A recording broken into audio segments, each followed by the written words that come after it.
Good morning, good afternoon, good evening, and welcome to Apex Racing TV's coverage of the iRacing IMSA Sportscar Championship here for round number 11 at Montreal. Tonight, alongside me is Daniel Late. Welcome, Daniel, and what are your thoughts heading into this penultimate round here at Montreal?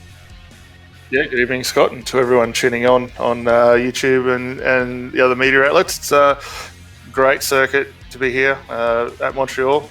Awesome location. We see some great racing real life through Formula One, IMSA. Probably the highlight of the track is watching the guys snake their way through turns 13 and 14, or all the champions for anyone who knows it.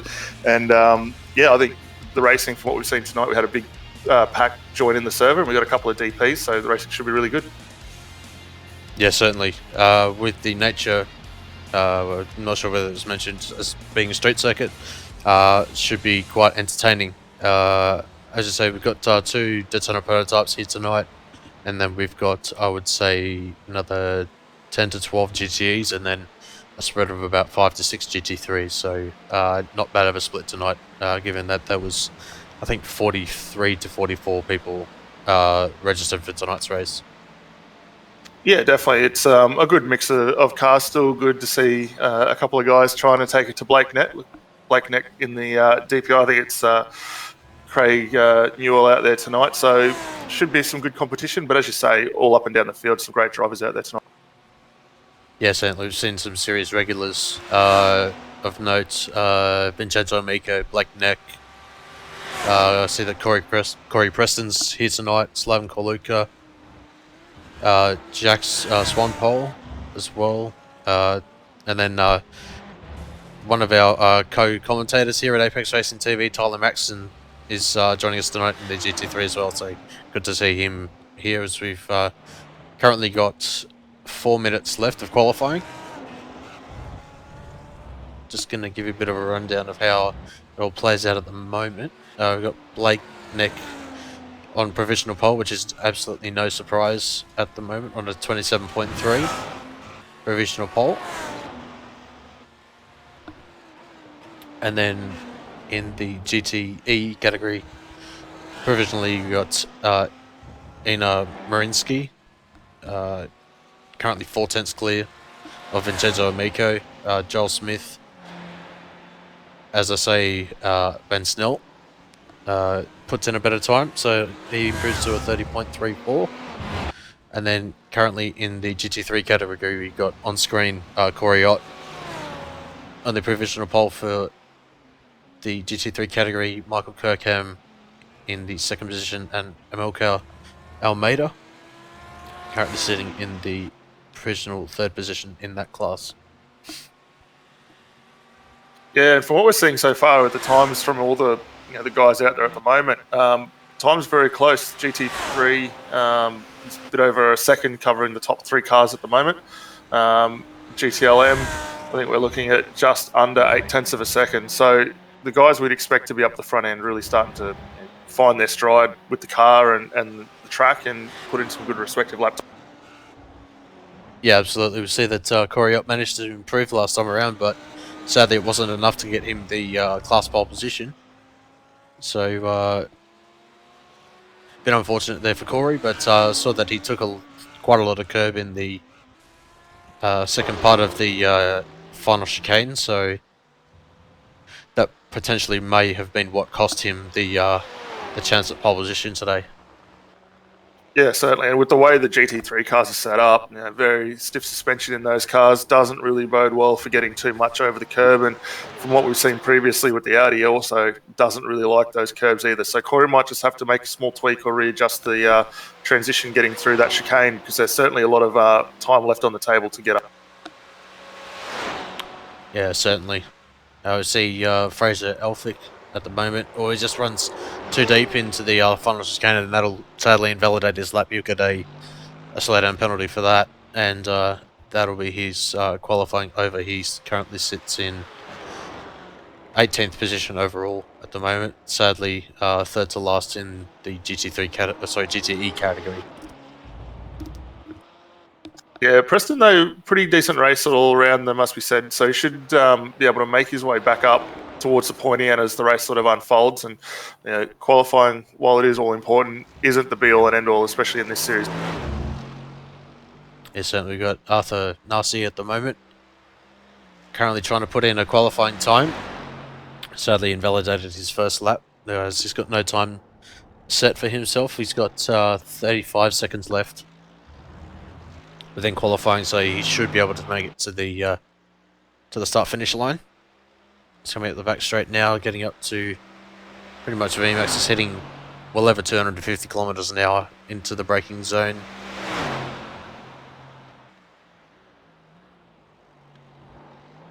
And successfully negotiates the Wall of Champions, and about to cross the line now as I try and get the right camera angle.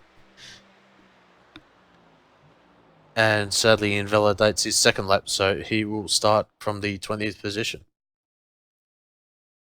Yeah, a little disappointing there, but the car did look quite good as we were keeping an eye on it through the curbs there, so it should be able to make some positions later on in the...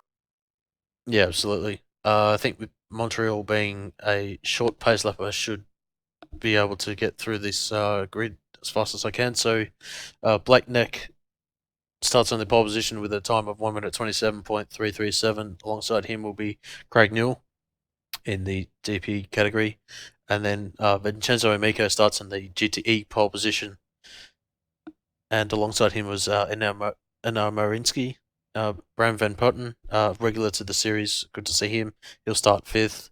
Ben Snell in 6th position. Joel Smith in 7th. Tom McMahon in 8th. Slaven Korluka in 9th. And Alex Gall rounding out the top 10. Corey Preston will start from 11th. And Richard Spitzmeiler in the 12th position. Jae-Hyung Park in the 13th position.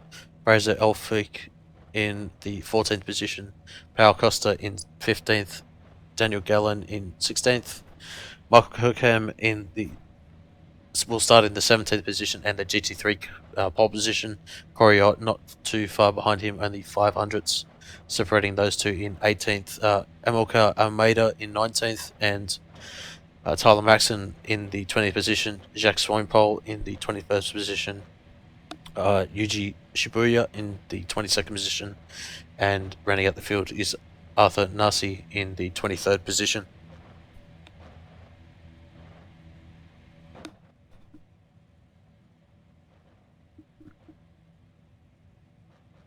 While we await the start from the pace car here, it'd be great for the viewers out there to give us their picks in the respective categories too, 1st, 2nd and 3rd. Obviously, 1st and 2nd in the DP should be relatively straightforward, but for the GT3 and GTEs, it'd be awesome to get their input to see where their favourite drivers will end up. And the other good thing, we've got some Audis back again in that GT3 category.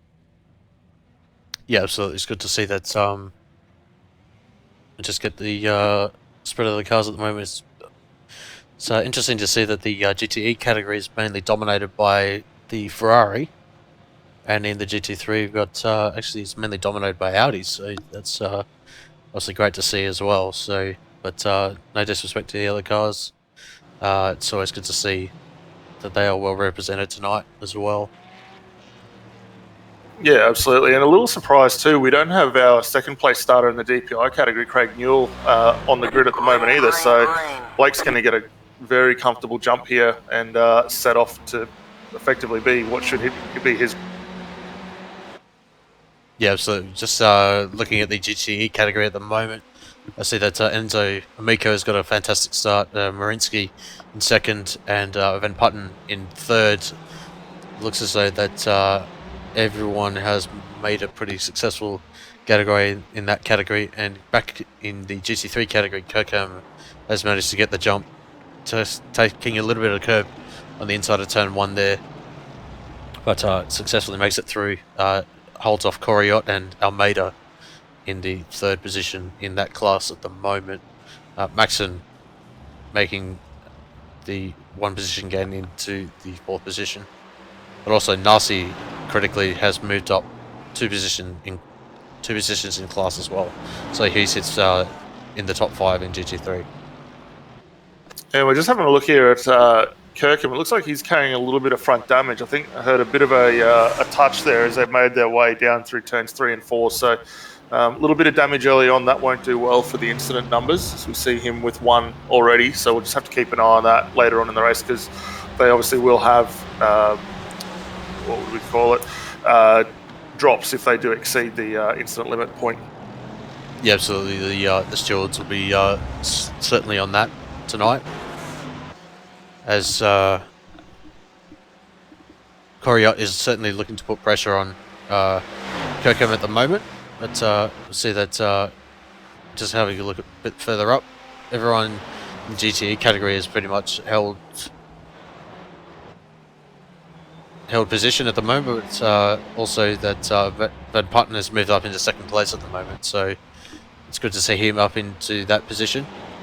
See that Amico is just gapped by about 0.6 of a second over the first lap, but only gained by only gained a 1/10 of a second this time around. But also there's pretty much a huge battle pack in the middle of the field as well, all the way from about 5th place in class backwards. Smith, Gale, Preston, Corluka, Spitzmeiler, and Park as well. About 6 car group, all vying for space in the top 5. Yeah, all driving so far been very good. To see a good little overtake here with Aaron Meski getting past Joel Smith there in the Ferrari. It's been interesting to watch over the course of this championship how the swing has gone in car categories. I know when we first started, it's highly BMW dominated, and as you say, we've got quite a good mix with the Ferrari. Yeah, absolutely. We've seen that, as you say, over the course of the season. I think this would have been a heavily dominated Ferrari track anyway due to the top speed nature of this circuit. But having said that though, we've had tracks over the series that have been dominated by Porsches as well as BMWs, and also the Ford's been up there as well, so which has always been great to see as well. Yeah, definitely. I think we've had pretty much every variety of car so far take to the track this season, and from everyone that's gone out, the racing has been superb. So still currently keeping an eye on what is the closest battle here, with Smith and McMahon just behind. So these guys not doing too bad. That BMW there's got a great looking DC livery on it. I think that might have been a Gene Newell design, if I'm not mistaken, from Trading Paints, but certainly looks the part out there. Yeah, absolutely. Just having a look back in the GT3 category, I'll see that Kirkham has fallen off the lead. I'm just going to see whether I'm able to find that overtake. So it's coming up into turn 8 and 9. Let's see if we can get a good angle of that. Oh, so it looks as though he's just run over the curb and just lost a bit of traction, and that's allowed Coriot to profit from that, and also Almeida. That might have been another issue as well. So see that the 21 of Maxon has jumped the 7 car of Kirkham as well. So whether that was an underlying issue, whether it was a slow down penalty or a technical issue, we'll have to find out if Michael is able to jump in for an interview after the race. But certainly an unfortunate mistake for him.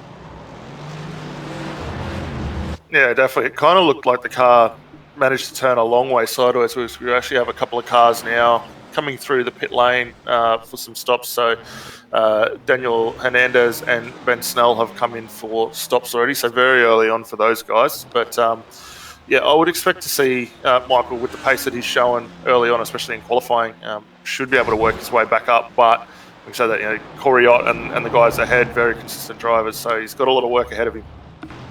Yeah, absolutely. We've got Arthur Nasi currently sitting in the 3rd position. He invalidated both of his laps in qualifying, so it's been an awesome performance to see him jump up into the 3rd position at the moment, as Maxon and Kirkham are under 0.3 of a second gap.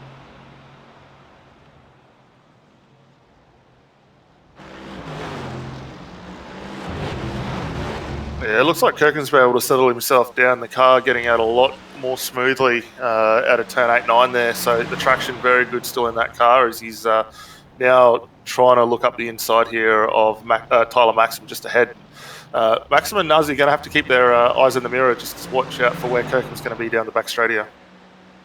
Yeah, absolutely. Surprised that Maxim has not benefited as much from the tow, but certainly they'll aid in his defence as they head through to the World Champions right now.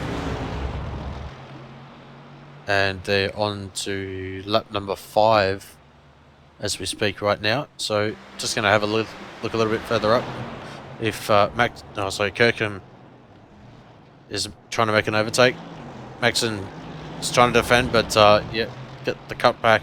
The Kirkham has worked out nicely, and he'll find himself in 4th place in class. Absolutely, and Kirkham set that up a long way back, got a fantastic run there through the Wall of Champions, was able to capitalise down the front straight and run Maxim a little wide through turn 1, 2 and get that job done. So great presence there to be able to pull that. Yeah, absolutely. I was just going to look a little bit further back up now, see that Costa and who's that, the Ferrari, I think that is Spitzmeiler, I'm pretty sure. So Ferrari and Porsche. It will be interesting to see whether the Ferrari can close back up and get the tow. Yeah, definitely. It looks like he's got a little bit more straight line speed, but the Porsche certainly able to get good traction, which is going to aid him here. But he should be able to make that car quite wide as you see him holding off the Porsche. Very good over the curbs there. A little bit of bounce, but not too bad, and able to sort of extend that gap a little bit. Yeah, absolutely. Might have been taking some tips from Kazuki Yamashima with the way that Porsche took the curbs there. Be interesting to find out what those tips were, but yeah, I'm sure that he'll try and keep those as secret as possible. But having said that, looking a little bit further up as well, McMahon, Gal and Preston. And also Corluka is 4-car train as well. Got that beautiful DC livery. Oh, BMW, but it's made a mistake. And that'll allow Preston to have a run. Sorry, Gal.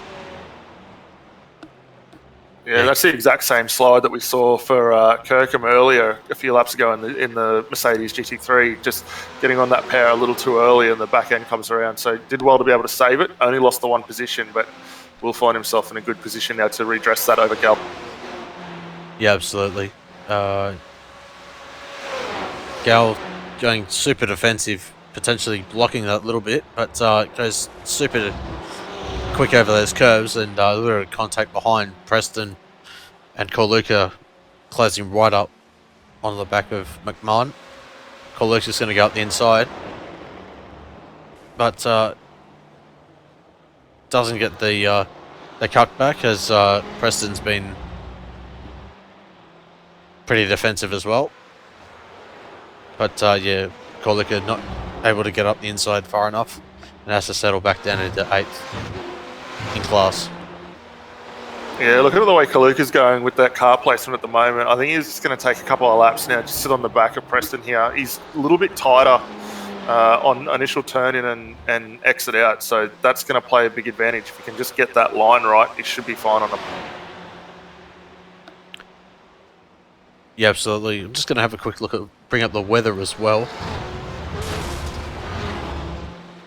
which will be interesting to note as well. We've got 18 degrees ambient and 22 degree track temperature, so be quite a lot of grip out there for the drivers. It's also quite blustery as well, so it's a westerly of 19 kilometers an hour.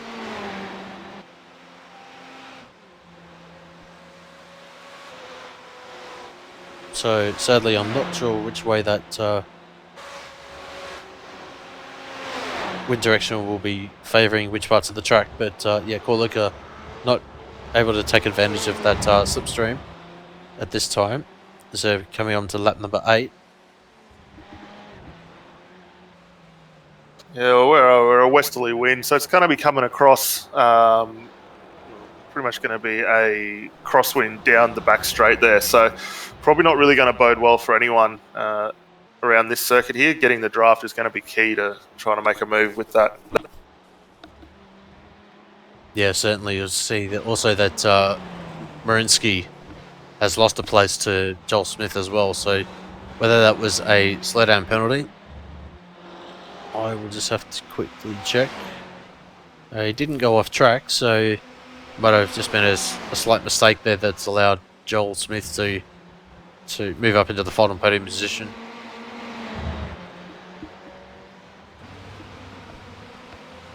But having said that, though, great for Joel to be able to capitalise on that one. Oh, it was very, very close for Marinsky as well on the brakes into the hairpin. Yeah, absolutely. I was just watching too a little further back. It looks like the gap's now extended, but Kaluka was right up on the back of Preston a little bit ago and just seems to have blown that gap out a bit. So some really good battles still up and running on the track. Got a little battle here with Asher and Arthur Nazi in the GT3s, but while this battle with Marinsky is so good, well, I think we'll just stick with this for the time being. Yeah, absolutely. We'll see if we can go on board with Marinsky as well, just to give you a bit of an idea on how this Ferrari's able to negotiate the circuit of Montreal.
So a slight tag of the wall there for Marinsky heading into the Wall of Champions, but having said that though, he was able to profit from that mistake that Smith made at turn 9 on the exit of the chicane there, so it's actually quite surprising that chicane has been as brutal as it has, but certainly one that the drivers have been keeping an eye out on for the majority of them. Yeah, definitely. It's very hard corner on the track to actually get set up with the way the cars tend to flow over it. So obviously you want to keep the spring rate up to get the performance through the quicker corners, but you need that compliance over the curves. It's a very hard balancing act, but the guys seem to be doing really well. Just from that onboard, as we were watching Marinsky there, you could see through turns 1 and 2 was really able to tuck the nose up in the corner, which shows he's got a huge amount of grip on board there. As we drop back here, Kaluka and who's that, Parks, having a solid ding-dong. Park running a little while should open up for Kaluka, but yeah, with the way that Marinsky had that Ferrari set up, he's in very good position for the back end of this race. Kaluka looking up the inside now, up the hairpin, not able to get it done. Oh, there's a bit of contact there. They'll have to readjust that as, yeah, Kaluka falling that little bit down there will be under pressure from one of the lapped Audis, but I'm assuming that that Audi will stay behind, even though that might be a little bit quicker in a straight line. Yeah, I think Kaluka should be safe there. It was a little bit clumsy in that one from both drivers there. There was an opportunity for enough room to be given, so did the smart thing, redressed, and they'll fight on and have another crack at it. But yeah, a little bit clumsy there from what we've sort of seen so far through this season. Should have a little bit of a look further back as well, that Kirkham's closed up to this little battle here with Nasi and Almeida. This is for the battle in the top 15 overall, but crucially it'll be for the second and third in class. See that Almeida has been about 2 tenths for the second last time around, slower than Nasi, but crucially Kirkham has closed up just over 4 tenths of a second last time around as well. Yeah, and the pace from Kirkham after that earlier drop down the order seems to come back quite strong. It looks like Tyler Maxim's fallen off the back of this train now 7 seconds further down, so not sure what's going on there, but yeah, Kirkham's certainly finding that car back underneath him now. Just having a look at the delta as well over the last 5 laps, so that Kirkham's closed up about half a second. So I reckon that this battle will be pretty much nose to tail all the way throughout the rest of the race. But yeah, Nasi going a little bit too deep, but he'll get the run out of the hairpin there. Trying to go around the outside, it's not going to go well if you're going to go too wide through the chicane, knowing from my experience. No, not really the place you want to be. He's able to almost pull that off, see him run wide. He will get a slowdown as a result of that, and that will also promote Kirkham up a position now. But yeah, it's a pretty brave move and very optimistic to try the outside there. But hopefully now with the clearing that slowdown, he should be able to get back up, but he will have a bit of work. Yeah, absolutely. Just going to stay with this little battle here. I see that Corey Preston and Tom McMahon are in a close battle as well. About a half-second gap between those two drivers as well. So we'll go back to that battle as soon as we can. But this battle as well is close right up. We've got about a 3/10 of a second gap to Almeida Kirkham has. So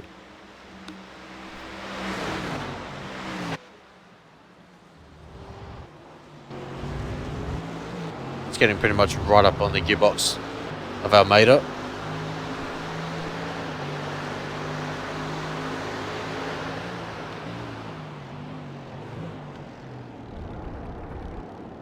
Yeah, Kirkham certainly got a lot more confidence under brakes, able to throw it in a lot later on. Not quite getting the exit he needs though, but this toe down the Casino Straight shouldn't be too badly positioned for the turn through the wall of chicken.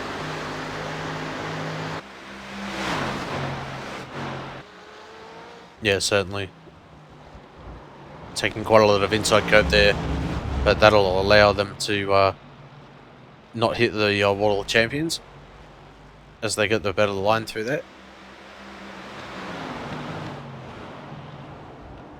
And that little battle is starting to bring back Arthur Nazi as well. So, you know, from that little overshoot that he had a lap prior, he's started to close that gap right down now. It's interesting to note, though, that these guys are now almost 12 seconds off the back of Corey Ott, who's a long way up the road in the class lead at the moment. But, yeah, still some great battling going on here. Yeah, absolutely. Just going to have a quick look up at Preston and McMahon.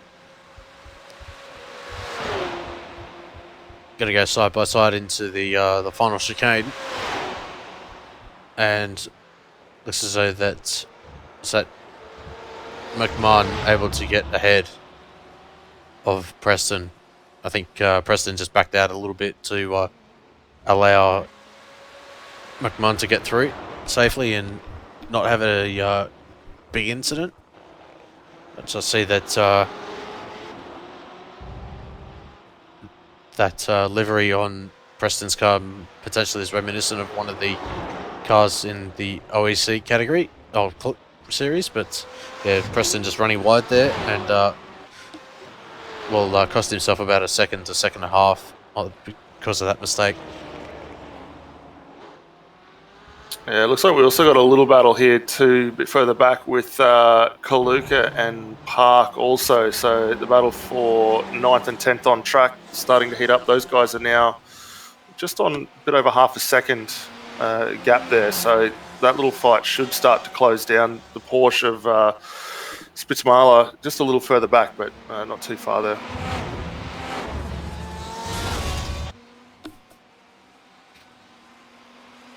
Yeah, absolutely.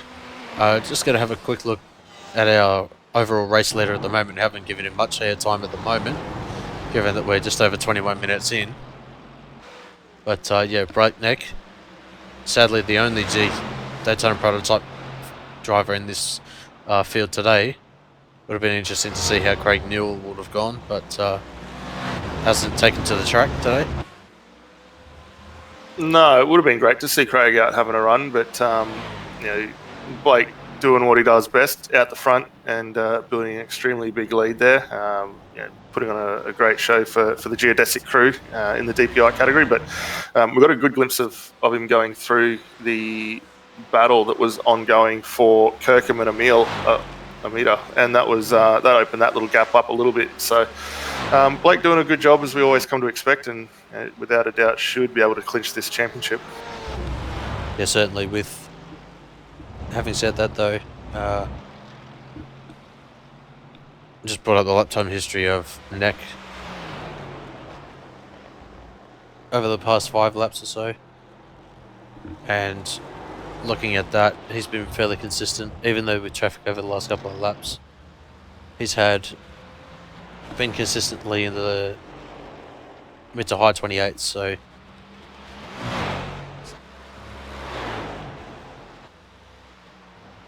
yeah, you certainly got a lot of potential still left in that car, obviously not needing to push it overly hard. It looks like too we've got Kirkham and Shibuya in for the pits as well, so pit stops now at about 22 minutes down on the race. So about where we'd expect to start seeing the early pitters making their way down. yeah, certainly. In my experience with Montreal being typically a higher fuel burn circuit, we won't see too many drivers risking the long the long first stint. Sorry, but having said that, we may be proven wrong, as we certainly experienced in Mid-Ohio. Yeah, well, Mid-Ohio, fantastic race there. We had, who was that? Richard Westbrook in the Ford. Really just completely blew our expectation of how far those cars could go on a single tank of fuel. Nearly went the entire race distance in that car. So certainly possible if you got the consistency and the prowess in the right foot there to do it. But yeah, not what we had expected earlier on in the season. Yeah, certainly. Just going to have a look at Amico at the moment as well. He's currently built a 3-second gap to Van Putten at the moment, and also over Marinsky. He's got a 5.2-second gap as well for Van Putten. So top 3 in GTE covered by 8 seconds at this time. But it looks as though that the gaps have been fairly spread out as well through the GTE field, but also with Almeida, he's been overtaken by Nasi. Yeah, we didn't get a chance to check that one out because we saw Kirkham up there a little earlier in a battle as Nasi runs quite wide, and he will get a slowdown through there, so change of position again. But these two have been relatively close the entire race so far. Yeah, absolutely. I see that's all. There was that Nasi runs a bit wide. It's also Corey Preston's into the pit lane. The number 15 car. Will be interesting to see how he fares against McMahon, who he was battling with. Yeah, it also looks like our GT3 current race leader Corey Ott's also in for his stop as well. So stationary times that we've seen from a few of the cars that have been in already is around 17 seconds, and transit times at the moment of around 50 seconds. So you're losing nearly a minute coming in for your stop here, but obviously that time's going to decrease a little bit the longer you can run it, if you can run it longer. Yeah, so just had a look at was that Nasi running quite a bit deep into the final chicane, and it looks as though that he put it in the wall of champions, so he has either towed or made his way back to the pit lane. And he's into the pits at the moment. See that Swinepole is in the pit lane as well, taking his stop as well. So current driver that is leading the pitted drivers is Richard Spitzmeier in the Ferrari there. Yeah, and I'm just keeping an eye on Nazi's time and looking at that. We're a minute in now, and he looks to have possibly towed that car back. The pit stops time and stationary time are pretty much going up in sync as our race leader too, Blake Neck, has come in for his one and only stop so far as well. So a little unfortunate there for Nazi. It looks like Shibuya has also had a pretty big incident. He's nearly 5 minutes now in the pits for his race as well. Yeah, certainly we've got Almeida, current GT3 leader, but that will be soon relinquished to Oriot as well. As he's coming around the final corner now, Almeida still stationary. No surprise that Corey will go through. Kirkham, this will be close actually. Let's focus on this one just quickly before we have a slew of GTE cars coming through the pit lane. That won't be too far away. We've got Almeida just leaving the box now, and Kirkham has gone through, so Kirkham has re-inherited P2 in class, 15th overall. Yeah, that was a good bit of driving there. The stationary time for Kirkham was actually a little slower than what we saw for Almeida there, but the outright pace in that car, he was able to jump by quite a considerable amount. We're looking just short of nearly 5 seconds now, so Kirkham got the benefit of that early stop and was able to jump quite comprehensive. Yeah, certainly. See that Jae-Hyung Park has taken to the pit lane in GTE as well. He is not currently in the overall first position as the overlay sorts itself out.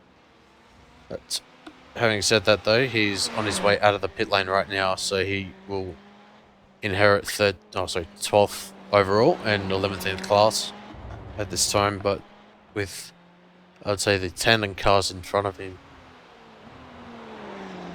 barring Corey Preston, are yet to pit. So as I said, that Van Putten into the pit lane as well. Marinsky's going through for another lap.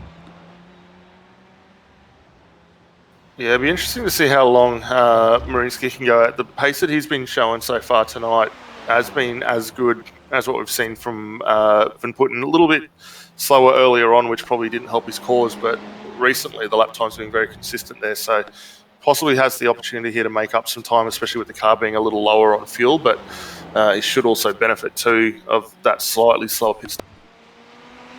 Yeah, absolutely. Just going to see if I can bring up the overlay with the right 3-letter codes. There we go. So it'll be interesting to see how that battle fares out. We'll see that Costa and Van Putten. So Van Putten managing to just get ahead of Costa there. Yeah, it looks like these guys are going to find themselves just in behind. I think that's Tyler Maxon just ahead. So a little bit of traffic to contend with, but they should be able to clear relatively quick. Yeah, certainly. Tyler's sadly had a bit of an uneventful race within the last 10 or so minutes, but with this traffic around him, certainly been in the thick of it, especially at the start as well. He was fighting at least for the 3rd position, if I recall correctly, so certainly a positive day for Tyler, as we got Smith and McMahon in the pit lane as well. Yeah, that will leave us now with 2, 4, 6 drivers still finally come in and make their stops. So we've got here Costa has yet to come down the lane for his stop. Spitzmaler likewise. And then up front at the moment, we've got Americo, Marinsky, Gal, and Kaluka, who have yet to come in from the lead of the GTE category. So still a few guys to cycle their way through, and we should, once this all unwraps, we should see some lead changes here again. Yeah, certainly. With just gonna see if I can bring the gaps for the current GTE leaders at the moment. See that over the course of the last 5 laps or so, Marinsky's been able to close about half a second over Amico, but Amico into the pit lane as well, going very, very deep under brakes. I'm not sure whether that was slowed down enough, but we'll be able to find out as Marinsky's into the pit lane as well. So our eyes will turn to Van Putten, see whether we can get that track map up again, if I can find it. Where is it? There we go. Yeah, well, we've got all our leading contenders in here, so good chance for Van Putten to regain that. Kaluka's just dropped in as well, so the top 4 are in now. Marinsky still stationary at this point in time, so I have a feeling here Van Putten should be able to get going as we've got the GTE cars now finally rolling. So Van Putten should get a nice bit of traction here. A little bit warmer tyres should help him through turn 2, being on the inside, and gets that position. Yeah, but the cutback will allow Marinsky to get the run, but sadly not able to take full advantage of it and has to fall back into third. It's worth noting as well that of those drivers, Marinsky was the fastest through the pit lane with a 9.4 second stop. Van Putten with 11.5 second stop. But Amico with a 13.5 second stop. So it'll be interesting to see whether those drivers will have to potentially save or whether they're able to go flat chat all the way to the end. Still got about 11.5 minutes to go plus 1 lap. So yeah, definitely. I think we'll probably see Van Putten here having to dip into the engine map on this car. That a long way short on stationary time, what we've seen for others, for at least 2.5 seconds. So there's pretty high potential here that he may not have enough fuel to get this car. just looking at also like the other drivers that are in the other GT category as well. So it looks as though that actually Van Putten was one of the longest stops out of the GTE category, but actually Amico was actually the longest.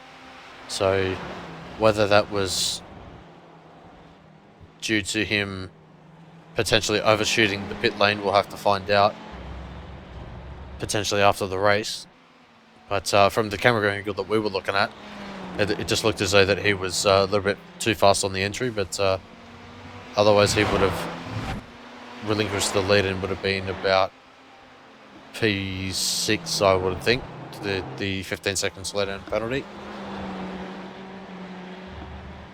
Yeah, definitely. And it's Montreal, similar to probably Interlagos, probably the 2 tracks with the most deceptive pit lane entry. You can come in extremely fast, and you've got to be very precise when you get on the pegs and pull it up. So if he's been able to do it, it's a phenomenal job to not really get a slowdown penalty as a result, or a drive-through penalty and that. But yeah, very deceptively quick as we saw him come in.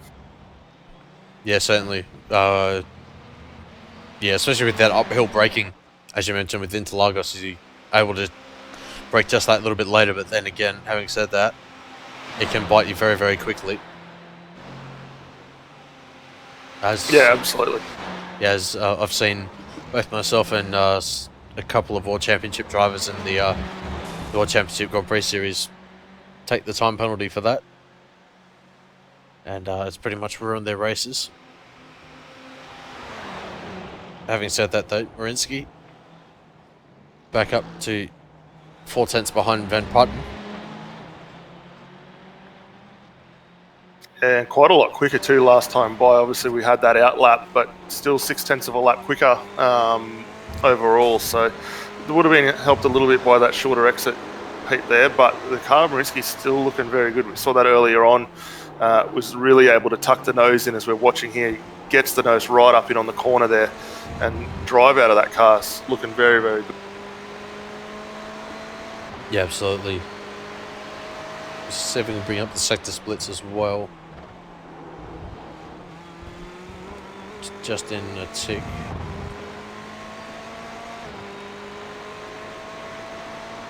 Over the course of the last lap, apologies, as that is the wrong car, as Marinsky up the inside, but not able to get the traction out.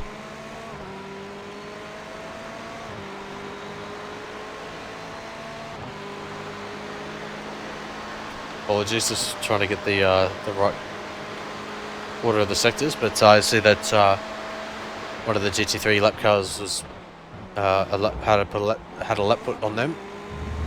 Marinsky very, very close under the brakes into the final chicane there.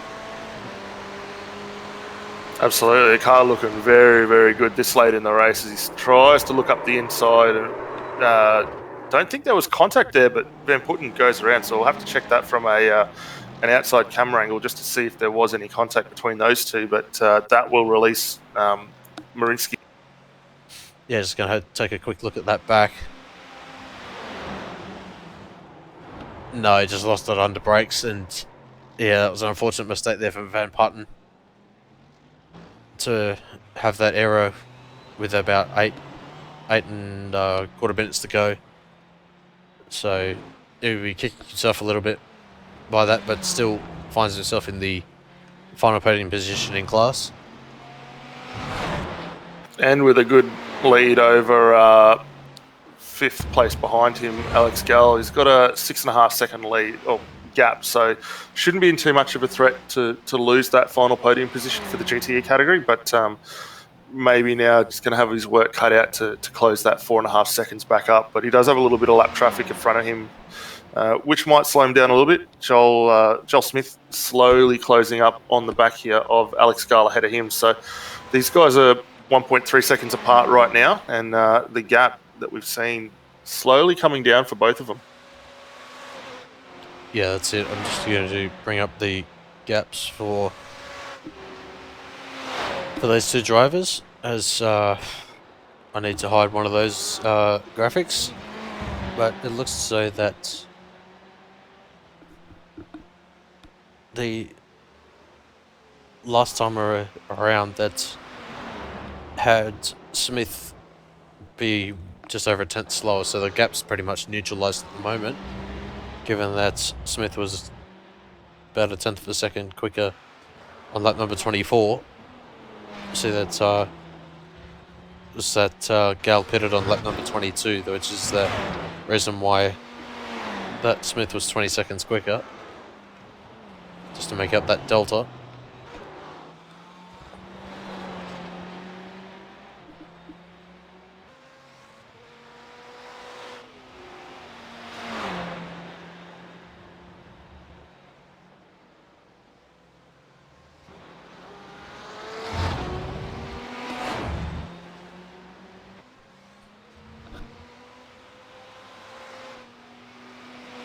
And I think looking at this right now, this is going to be the closest battle that we've got on track. Go a little bit of a lock up there, but these guys are now right up on the back here of Van Putten ahead. So the last lap by for Van Putten really wasn't the best. This gap now 0.6 of a second for Gall and Joel, just a couple of seconds behind this. So there is a very real chance here that Van Putten could potentially lose this spot. Yeah, certainly. I saw that there was a big puff of smoke at the hairpin. We'll see whether we were able to get the reason why. So Van Putten ahead of was that Almeida? Oh, I just lost it on the grass there, and that's the reason why that there was a huge puff of smoke there. So Van Putten able to gather it back up, but lost about 4 or 5 seconds in the process. Yeah, something in that car not quite where he needs it. I think he's going to have to start having a tweak on the brake bias there, because that's twice now we've seen him lose the rear in this car in two reasonably high braking zones, turn 1 and turn 10. So not really what he wants to see this close to the end. We are just on 4 minutes to go as we see one of the GTEs, or GT3, sorry, running wide there and hopping out of the way here. But yeah, he's going to have to try and sort that out very quickly here as they're in the last 3.5 minutes of this race. Oh, that GT3 of Almeida potentially hindering, it was that Alex Gale into the hairpin. But yeah, I think with that second spin for Van Putten was just trying to track out as wide as possible for the hairpin and finding himself on the grass and yeah, just losing the back end. So yeah, as you say, trim of the brake bias will certainly help him with his stability.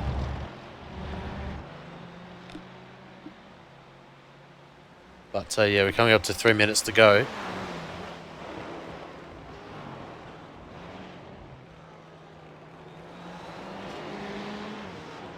While this little battle reforms here, we might have a quick run through just of the class leaders out here tonight. So Blake Neck doing it solo out front with huge lead of 1 minute and 7 seconds over Vincent Amico, who's current class leader in the GTE category. Vincent pretty much led this from start to finish with the exception of the pit stop there, so doing a really nice job. Got a 2-second lead over Marinsky and putting a further 14 seconds behind them. And then in the GT3 category class, we've got Corey Ott with a quite substantial lead now, some, 20-odd seconds up the road over Michael Kirkham, who is making his way back after some earlier issues in the race, and Amico Almeida, who we saw having a bit of an off-track there. So some good positions for all these guys. Biggest mover of the race so far would have to be either Corey Ott or Alex Gell, both of those drivers up 5 positions respectively, and the biggest drop so far is Craig Newell, who unfortunately didn't start the race, and then Ben Snell down 16 positions and 21. So good driving all in all. Haven't had really any retirements with the exception of maybe 2 or 3 so far. Yeah, absolutely. Just having a look at Van Putten now. He's got all sorts of pressure on him from Alex Gale. Gap at the moment under half a second. See if we can go on board just quickly for about half a minute before we have to go to our leader.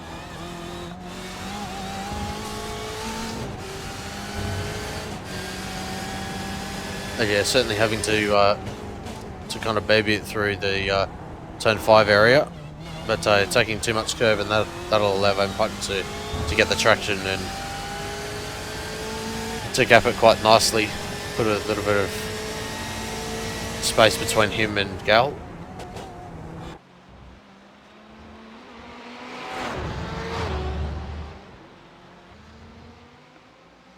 But also I saw that, sorry, I was just saying that Kulika was having a little bit of an issue. That's promoted Corey Preston up into 7th in class and 8th overall as well. So just going to have a look at where Blake Neck is at the moment as well. 20 seconds left on the clock.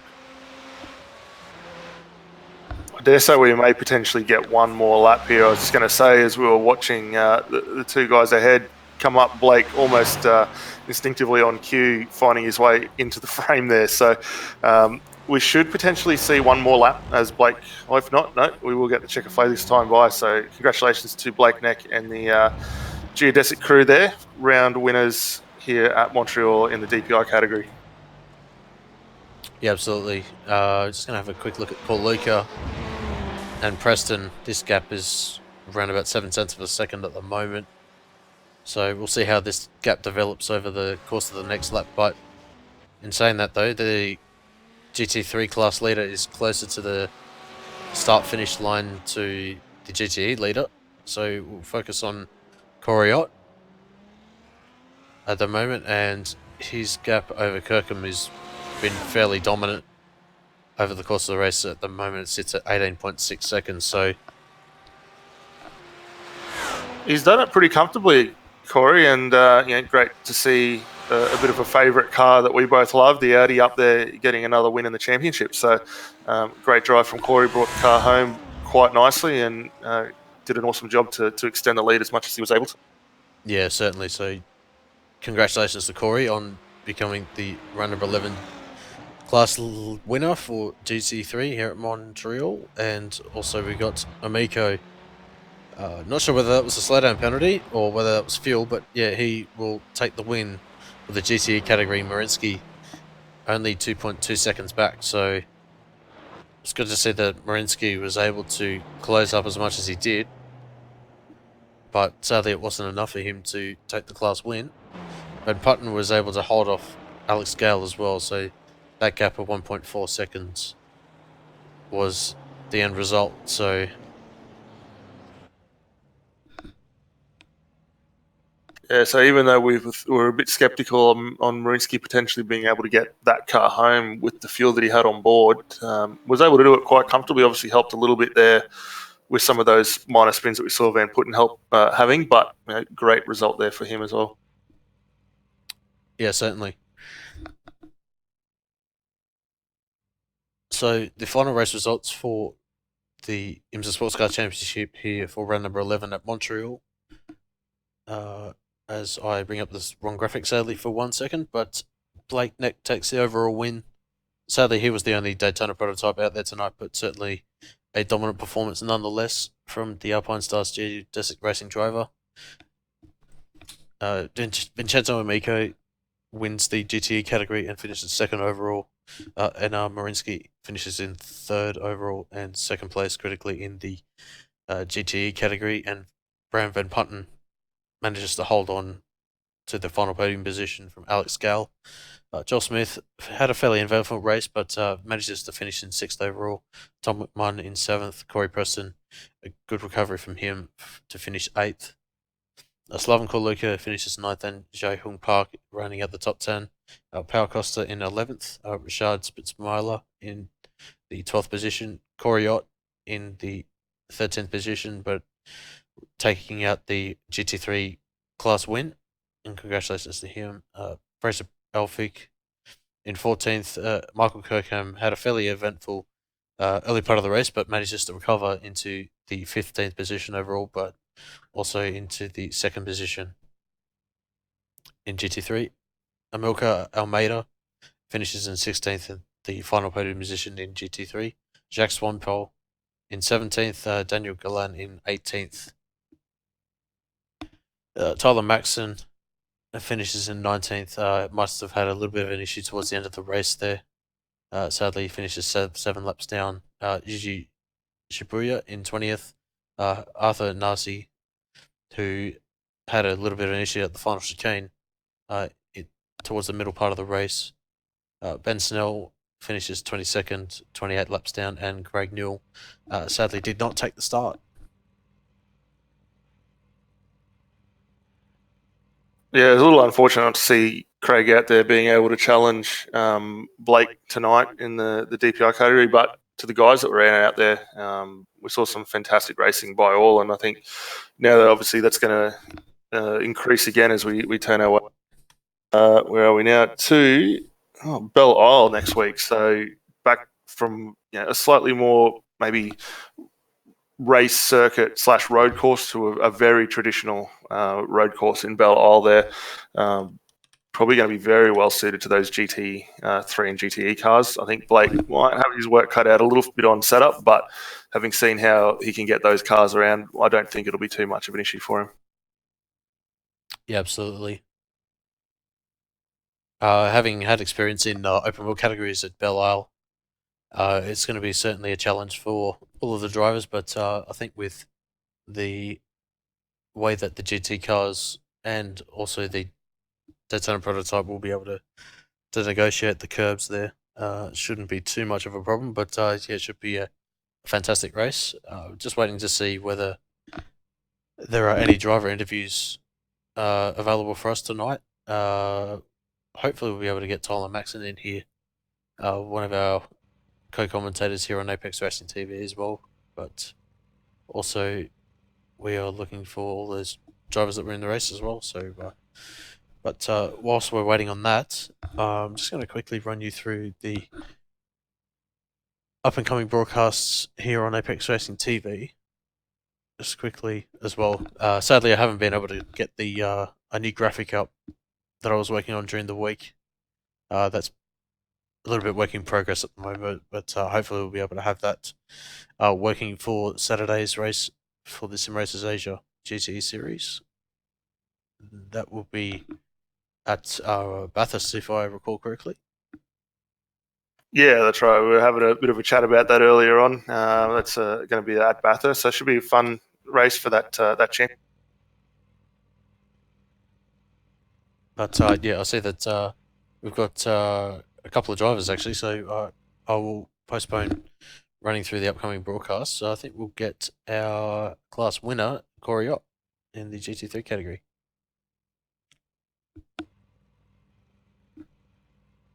G'day, Corey. Welcome up to the commentary box, mate. Congratulations on your round win tonight in the GT3 category class here at Montreal.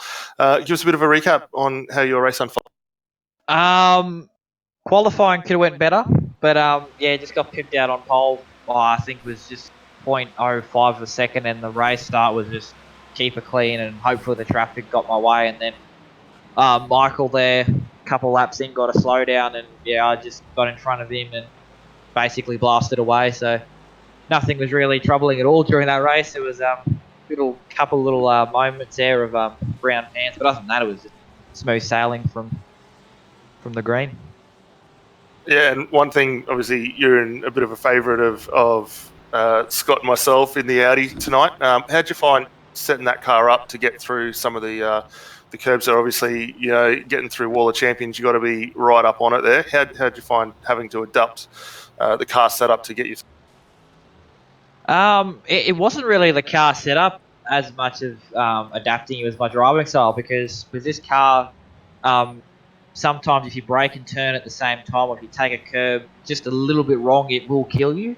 So it was all about just pinpoint where to hit the curb, when to, it was basically through the Wall of Champions chicane. It was either miss the curb entirely or just go commit full for it, and hopefully the car stuck.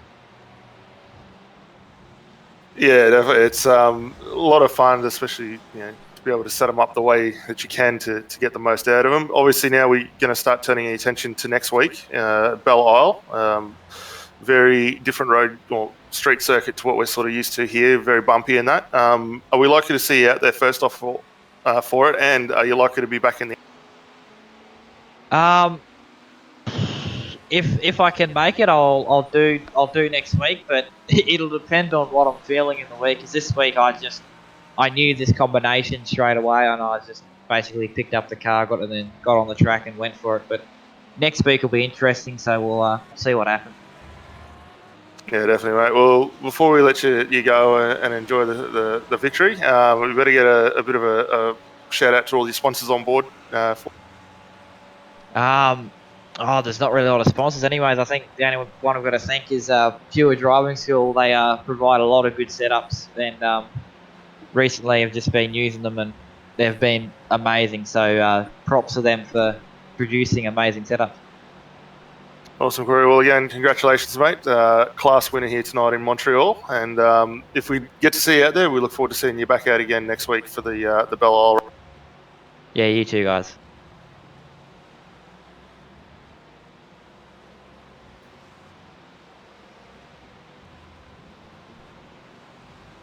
Cool. And up next, we got Tyler Maxim. G'day, mate. Welcome to the commentary box. You had yourself quite an eventful race tonight. It looked like you're in some really good action early on there with Amanasi and Amida. Yeah, it was a pretty good race, except for the DQ in the end because of too many incident points. I think I got rear-ended about 4 times and 16 incident points that weren't even my fault. I ended up getting 18 in total. 2 off tracks were my own fault, but yeah, it's never the way I want to end one, especially because I was set for a pretty good, comfortable P4, and that's a pretty good result for the amount of time I had to practice this week, which was fairly minimal. So unfortunate, but is what it is. Yeah, it's a bit of a dangerous place around here, especially for the contact. It's so easy to do in quite a few spots on this circuit. But for the time you were out there having a run, how did you find the Mercedes getting around the circuit? It's a good car. It always works at every one of these tracks. I found that it's very nimble, and the fact that it can just pretty much go wherever you need it to go. It takes the curbs very, very well, which makes it a great car to work around here in Montreal. Was learning the car every lap and just getting faster every lap, getting more comfortable with the setup. Yeah, I guess setup probably very key. We were sort of mentioning that with Corey before. You need to sort of get the most out of it to get through the curbs and be able to utilise the stability of the car through some of the high-speed stuff. Was there anything you might have, if you had the opportunity to rerun it, might have done it a little bit different at all? I definitely would have been a little bit more keen on testing the setup before I just jump into the race and run it. Found the setup. I got one from the pure driving school, and have been using them for a while, so can kind of used to what they need for the setups to make them work quite right for me, but just didn't have that time to do the full testing that I needed to do. Going into this race for sure would do more testing, but hopefully better run out next time in Belle Isle. Well, yeah, that's obviously where we're off to next for Belle Isle. It's going to be a fairly different mindset to obviously get the car set up and working and pick the braking points there, being very bumpy in that. What sort of takeouts, if any, could you potentially use to translate from Montreal to There's not a whole lot, considering Belle Isle is just such a bumpy track, but one thing I will say is that more testing and possibly a different class. I think I may go with DP next time because I've been really enjoying that car lately. Well, yeah, we'd love to see some more DPs. Obviously, Blake doing it quite comfortably out front. Unfortunately, Craig wasn't able to come through and run in the second car out there, so it would be great to see another DP out there. But if we see you out there, mate, it'd be fantastic. But before we let you get out and look ahead to Belle Isle, we better get a quick shout out for all your sponsors and everyone who's helped you out so far. Yeah, first off, big thanks to my team, Full Send Racing Endurance, Pure Driving School for the setups, you guys for the broadcast. Yeah. Fantastic, right? Well, again, I guess commiserations for not being able to get it through with the disqualification for the incident points, but we'll look forward to seeing you back out again next week at Belle Isle in the DPI or potential Mercedes, depending on how you feel. Yep, thanks, guys.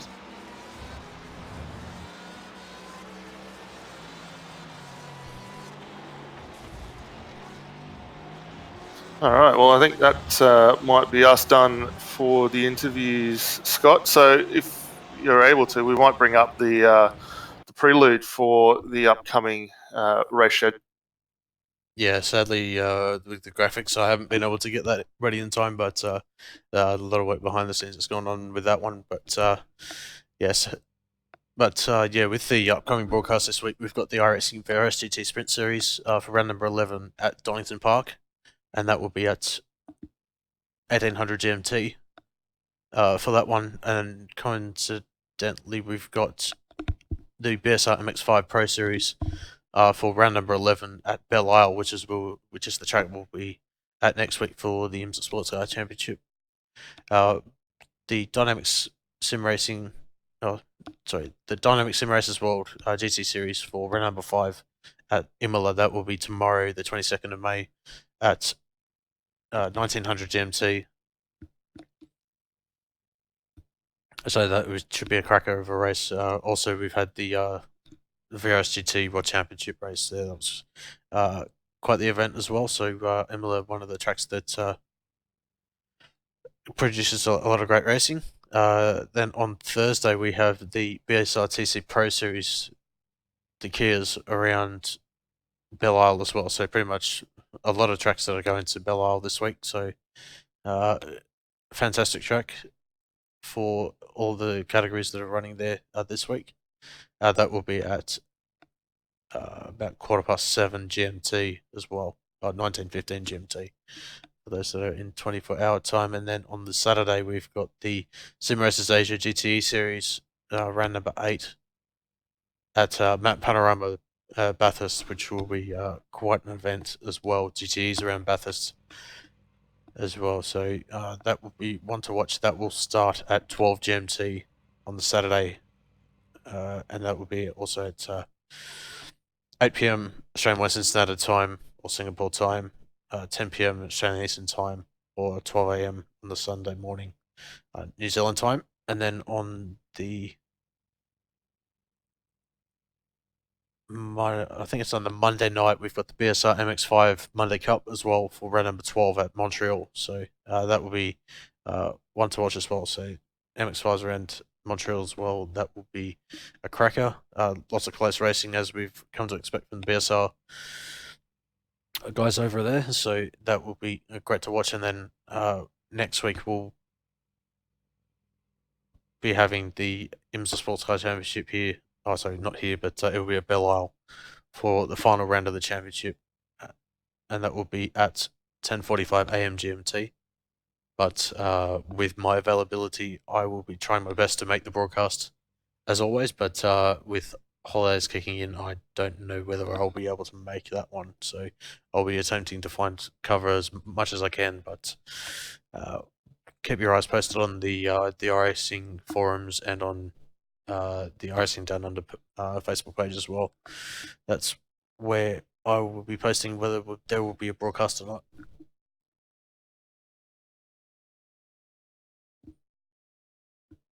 Yeah, that will give the guys plenty of availability too to get an idea of what they want to run and whether we see them out. So it looks like a great lot of racing coming up here on Apex Racing TVs for all the viewers out there. Pretty much covered across the series, whether it be GTs, MX5s, and open wheelers. So looking forward to that. Yeah, absolutely. Yeah, but yeah, just as we wrap up tonight, Dan, what we thought about tonight with the amount of close racing that we had, it was certainly great to see. But yeah, what are your thoughts heading into next week at Belle Isle? Yeah, I think same as what we've seen so far throughout this championship. The racing in the broadcasts has always been pretty top notch. There's been a couple of clumsy moments here and there, and we saw a couple of those tonight down in turn 10 with a little bit of braking, overtaking. But all in all, I think the racing really good. Did a lot of guys giving each other room between the different class categories. We obviously know there's going to be a bit of speed differential there, so the guys not really trying to fight it too much. But it's going to be interesting to see how the guys now go, having gone from a reasonably smooth, traditional sort of street circuit to the confines of Belle Isle. You probably see a lot of guys look to utilise setups that may have used at Sebring right back at the first race of the championship. But having the concrete walls right up close to you there, minimal runoff area, and just the fact you've got to be so precise, going to make it very entertaining here. So I think we're in for a good run. The track itself will race very differently. Certainly going to be very opportunistic moves probably being had in a few spots there. And for the fast guys, obviously, we're hopeful that we'll see Blake and maybe a few others back out there in the DPIs. Going to have to be very careful where they execute those passes. Yeah, absolutely. My eyes will certainly be on turn number 2 for next week, as that is quite the bottleneck, especially with that change of direction from turn 1. There was a race that I was in, a notable pile-up in the Formula Renault 2.0, and that was certainly one that if you could avoid, you would definitely be able to capitalize massively. But having said that, though, sadly a crash up at the front pretty much bottlenecked everyone else behind. So yeah, that will be certainly one to watch. But I think that will pretty much wrap it up for round number 11 of the IMSA Sportscar Championship here on Apex Racing TV. My name's Scott Newton, and on behalf of Daniel Leet, we certainly hope that you have an awesome week, and we hope to see you either for an upcoming broadcast here on Apex Racing TV or for round number 12 of the IMSA Sportscar Championship, which will be at Belle Isle. So thanks very much for watching, and we'll hope to see you very, very, very soon.